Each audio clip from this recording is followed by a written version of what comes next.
이번 영상에서는 최근 딥러닝 모델 학습에서 많이 사용되는 두 가지 테크닉을 소개하겠습니다. 이 두 가지 테크닉은 딥러닝 모델 아키텍처를 바꾸지 않고 간단히 학습 데이터를 구성하는 방법이나 로스 함수를 바꾸는 것만으로도 성능을 많이 개선시킬 수 있도록 해주는 테크닉입니다. 바로 말씀드리겠습니다. 믹스업은 말 그대로 섞겠다, 즉 믹스하겠다라는 의미를 가지고 있는데요. 일반적으로 딥러닝 모델을 학습할 때는 되게 많은 데이터를 사용하는데요. 일반적으로 이미지 분류 태스크에서는 한 장의 고양이 이미지를 준비한 뒤에 이 이미지는 고양이다 라고 레이블을 붙여서 학습하는 것이 일반적이죠.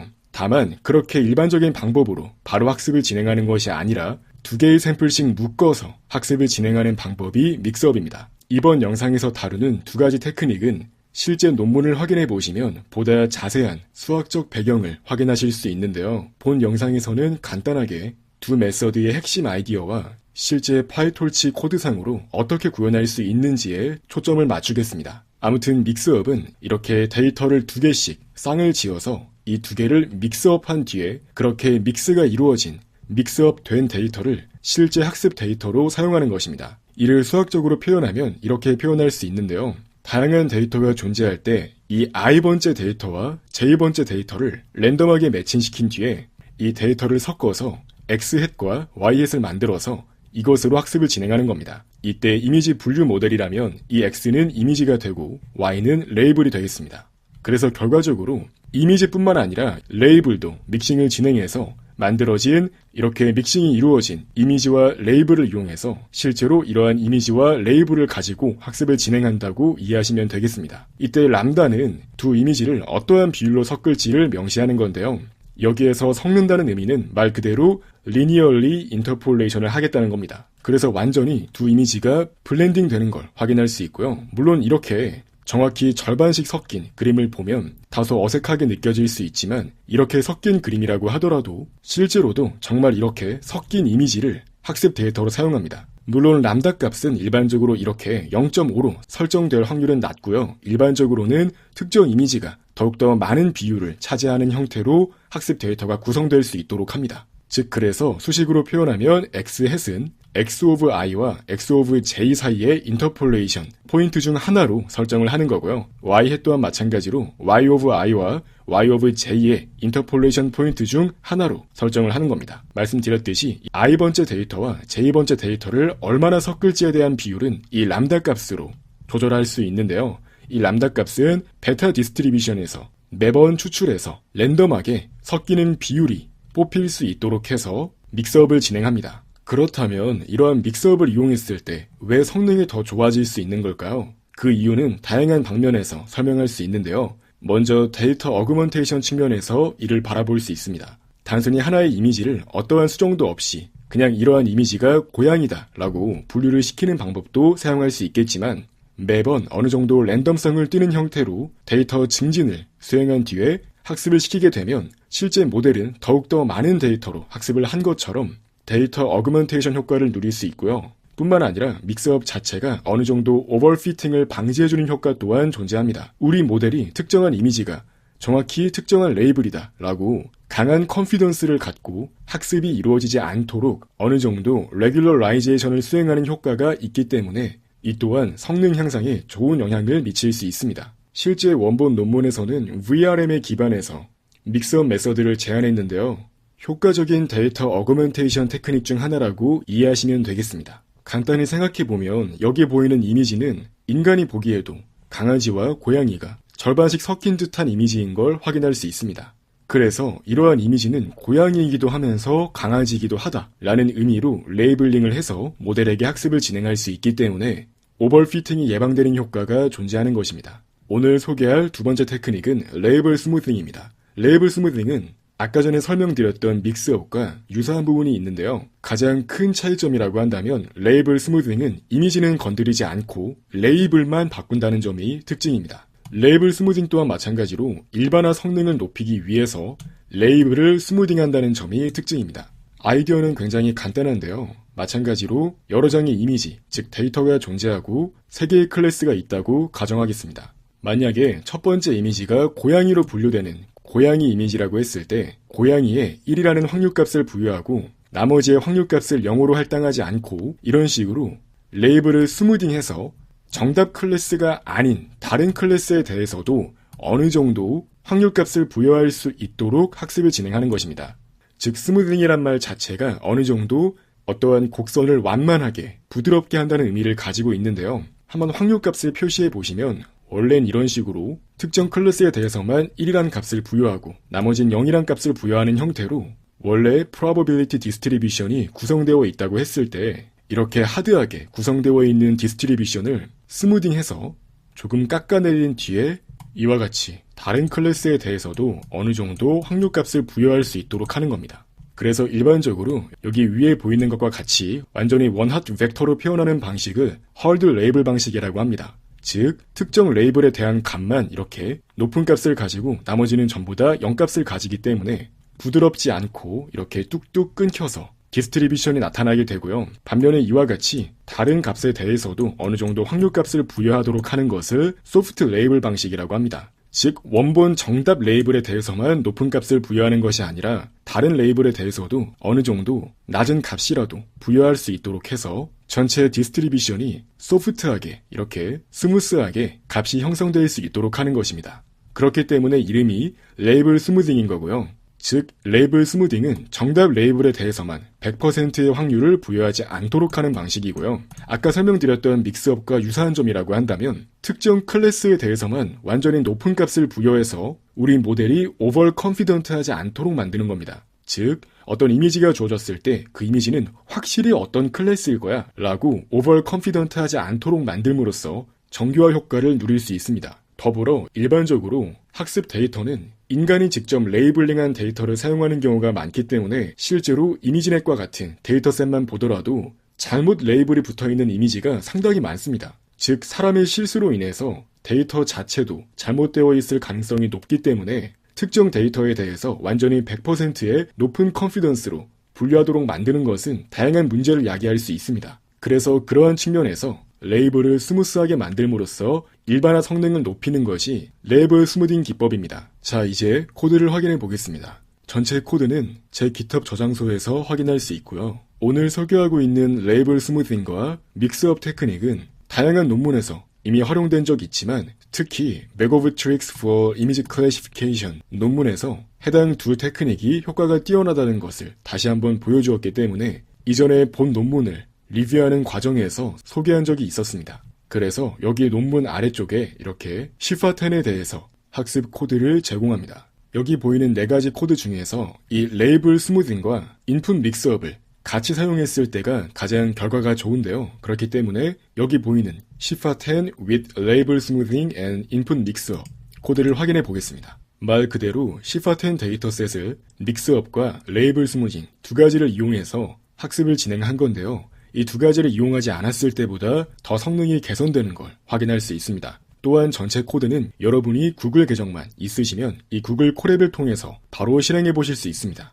자, 그래서 일단 기본적으로 이미지 분류 태스크에서 베이스라인 모델이라고 할 수 있는 레지넷 모델을 이용해서 학습을 진행했고요. 레지넷 모델은 시파10에 대해서 일반적으로 많이 사용되는 모델 아키텍처를 가져왔습니다. 참고로 레지넷은 여러 개의 레지듀얼 블락으로 구성되어 있는데요. 하나의 레지듀얼 블락은 이렇게 베이직 블락이란 이름의 클래스로 명시할 수 있도록 했습니다. 그래서 먼저 기본적인 레지넷 아키텍처를 설명드리겠습니다. 레지넷은 일반적으로 깊이가 얼마나 깊든 얕은 간에 이렇게 4가지 스테이지로 구성되는 것이 기본적인 디폴트 세팅입니다. 즉 맨 처음에 인풋이 들어왔을 때 간단하게 컨볼루션 연산을 거쳐서 인풋 스템 과정을 거친 뒤에 그 다음에 총 4가지 스테이지를 거쳐서 점차 너비와 높이는 감소시키고 채널 수는 증가시키는 방향으로 컨볼루션 연산을 수행합니다. 이후에 아웃풋단에서 fully connected 레이어를 거쳐서 실제 각각의 클래스에 대해서 로짓 값을 내보낼 수 있도록 만듭니다. 여기에서 각각의 스테이지는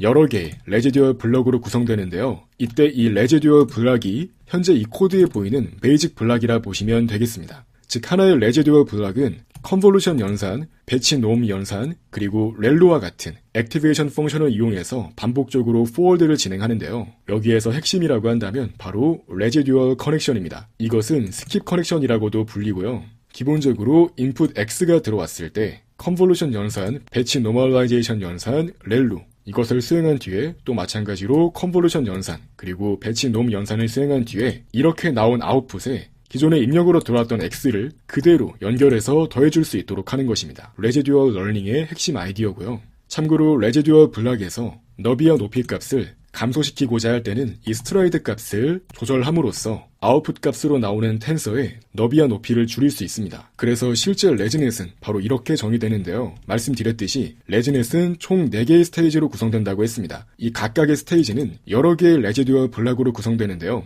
일반적으로 레지넷 18 모델은 총 4개의 스테이지를 사용하되 각각의 스테이지에서 레지듀얼 블락을 2번씩 사용하는 형태로 구성합니다. 즉 베이직, 기본적인 레지듀얼 블락을 각각의 스테이지마다 2번씩 사용하겠다라고 이해하시면 되겠고요. 실제 레지넷 코드는 아까 설명드렸듯이 총 4번의 스테이지를 반복하기 전에 먼저 인풋 스템 과정을 거친다고 했죠. 그렇기 때문에 입력이 들어왔을 때 먼저 컨볼루션 연산을 진행한 뒤에 총 4번에 걸쳐서 각각의 스테이지를 진행하는 겁니다. 그래서 여기 이 블락의 개수가 2개씩 이렇게 들어감으로써 레지넷 18 모델이 만들어지는 거고요. 물론 여기 보이는 그림과 약간의 차이가 있을 수 있지만 기본적인 아이디어는 동일합니다. 즉 인풋 스템 과정에서 컨볼루션 연산을 수행한 뒤에 이 스테이지를 거칠 때마다 다운샘플링을 선택적으로 진행해서 이 너비와 높이는 줄이고 채널은 증가시키는 방식을 사용하는 겁니다. 예를 들어 레지넷 18 모델에서는 총 3번의 다운샘플링이 수행되는 걸 확인할 수 있습니다. 여기 스트라이드 값이 2일 때가 다운샘플링이 진행되는 거고요. 이러한 과정을 간단히 그림으로 표현하자면 먼저 이와 같이 시파10 기준으로 너비와 높이가 모두 32인 크기로 처음 입력 텐서가 주어집니다. 이때 채널의 크기는 3이 되겠죠. 왜냐하면 RGB, 3가지 컬러를 가지고 있기 때문이고요. 이제 이것이 첫 번째 스테이지를 거친 결과 이런 식으로 채널 값이 64가 되고요. 그리고 너비와 높이 값은 일단 줄어들지 않습니다. 왜냐하면 스트라이드가 1이기 때문이죠. 즉 그대로 여기 너비 높이가 32바이 32가 되고요. 그 다음 이제 이어서 스테이지 2를 거쳐서 나온 결과는 이제 너비 높이가 줄어들게 되겠죠. 그래서 여기가 16, 여기가 16이 되고 채널 값은 더 증가해서 채널의 크기는 128이 되겠습니다. 이제 이런 식으로 일반적으로 컨볼루셔널 뉴럴 네트워크는 레이어를 거치면 거칠수록 이 너비와 높이 값은 점차 감소하게 되고 이 채널 값은 증가하는 형태로 입력 텐서 값이 이 forward 패스를 거치면서 바뀌게 되고 마지막에 fully connected 레이어를 거쳐서 실제 로짓 값 형태로 각각의 클래스에 대한 컨피던스 값을 부여할 수 있도록 만드는 것입니다. 그래서 여기 주석에도 나와 있듯이 이 총 4번째 스테이지를 거쳤을 때 3번의 다운샘플링이 수행되기 때문에 32 곱하기 32였던 너비와 높이는 8씩 나누어져서 이 4바이 4로 바뀌는 걸 확인할 수 있고요. 이때 마지막 채널 값은 마지막 스테이지에서 사용되었던 컨볼루션 레이어에서의 필터의 개수와 같기 때문에 512가 되겠습니다. 이제 이런 식으로 이와 같이 간단하게 레지넷 아키텍처를 리뷰해 보았고요. 이제 이러한 아키텍처를 이용해서 학습을 진행할 수 있습니다. 그래서 일반적으로 학습을 위해 사용되는 세팅을 그대로 가져온 걸 확인할 수 있고요. 학습을 진행할 때는 데이터 어그먼테이션 효과를 위해서 랜덤 크라핑을 진행하고 랜덤으로 또 좌우 반전을 수행할 수 있도록 해서 데이터를 증진시켜서 이러한 데이터로 학습을 진행할 수 있도록 합니다. 그리고 테스트를 진행할 때는 별도의 데이터 어그먼테이션을 진행하지 않고 0부터 1 사이에 텐서로 변환한 뒤에 그것을 네트워크에 넣습니다. 참고로 일반적으로 인풋 노멀라이제이션도 사용되지만 여기서는 인풋 노멀라이제이션을 따로 적용하지 않았습니다. 이제 실제 필요한 라이브러리를 확인해 볼 수 있는데요. 바로 여기에서 믹스업과 레이블 스무딩이 사용됩니다. 보시면 믹스업과 레이블 스무딩 둘 다 코드가 굉장히 간단합니다. 바로 한번 믹스업부터 설명드릴게요. 믹스업은 이렇게 이미지 X와 레이블 Y가 배치 단위로 들어왔을 때 이제 이러한 배치 안에서 데이터를 2개씩 짝지어서 학습을 진행할 수 있도록 하는데요. 이때 2개의 데이터를 얼마나 섞을지 설정하기 위한 변수인 람다 값을 샘플링하도록 하고요. 이제 먼저 배치 사이즈를 알아냅니다. 배치 사이즈만큼 랜덤 퍼뮤테이션을 설정해서 각각의 데이터가 어떤 데이터와 믹스업을 진행할지 인덱스를 랜덤하게 샘플링할 수 있도록 하고요. 이제 이미지를 2개씩 짝지어서 인터폴레이션을 수행합니다. 즉 믹스업이 이루어진 데이터가 믹스드 X가 되겠고요. 이제 각각 이미지에 해당하는 정답 레이블을 YA와 YB로 나누어서 리턴할 수 있도록 만듭니다. 이제 실제로 학습을 진행할 때 로스 값은 이와 같이 2개의 레이블 모두를 사용해서 이러한 믹스업 로스를 줄이는 방향으로 학습을 진행합니다. 또한 추가적으로 레이블 스무딩을 위한 로스 클래스도 확인해 보겠습니다. 여기에서 y는 모델이 뱉은 값이고요. 이 타겟치는 정답 레이블을 담고 있는 벡터입니다. 이때 이 스무딩 값을 0.1로 설정한 경우 정답 레이블에 0.9만큼의 확률값을 부여할 수 있도록 합니다. 그래서 일단 모델이 뱉은 값에 대해서 소프트맥스를 취해서 확률값을 구해주고요. 이제 정답 확률값도 구성해줘야 되기 때문에 일단 같은 크기로 전부 0이라는 확률값을 부여하고요. 기본적으로 모든 클래스에 대해서 적절히 스무싱이 이루어진 작은 값을 부여할 수 있도록 하고 실제 정답 인덱스에 대해서는 상대적으로 조금 더 높은 컨피던스 값을 부여할 수 있도록 하는 겁니다.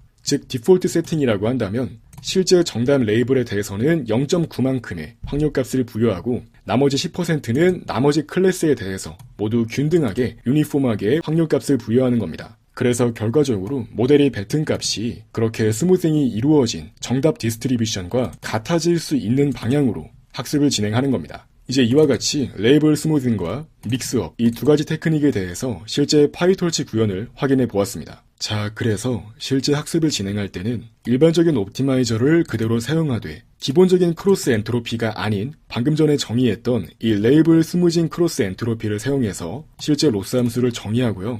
또한 학습을 진행할 때는 기본적인 이미지와 레이블을 이용해서 곧바로 학습하는 것이 아니라 배치 안에 포함되어 있는 데이터를 두 개씩 한 쌍으로 묶어서 믹스업을 진행한 뒤에 그렇게 믹스업이 수행된 데이터로 학습을 수행할 수 있도록 합니다. 그래서 믹스업 크라이테리온에 아까 정의했던 이 레이블 스무딩 로스를 넣어주어서 믹스업과 레이블 스무딩을 같이 사용해서 학습을 진행할 수 있도록 합니다. 실제 학습을 모두 완료한 뒤에 모델의 성능을 확인해 볼 수 있는데요. 학습을 진행할 때는 총 150번 에폭을 반복하고 50 에폭마다 이 러닝 레이스를 10씩 디케이할 수 있도록 만들었습니다. 결과적으로 총 150번만큼 에폭을 거쳐 학습을 수행한 결과를 확인해 보시면 테스트 애큐러시가 95% 이상으로 높게 나오는 걸 확인할 수 있습니다. 참고로 믹스업과 레이블 스무징을 같이 사용하지 않을 때는 약 94% 정도의 정확도가 나오는데요. 믹스업과 레이블 스무징을 같이 사용했을 때 이와 같이 95.6%라는 훨씬 개선된 정확도를 얻을 수 있는 것을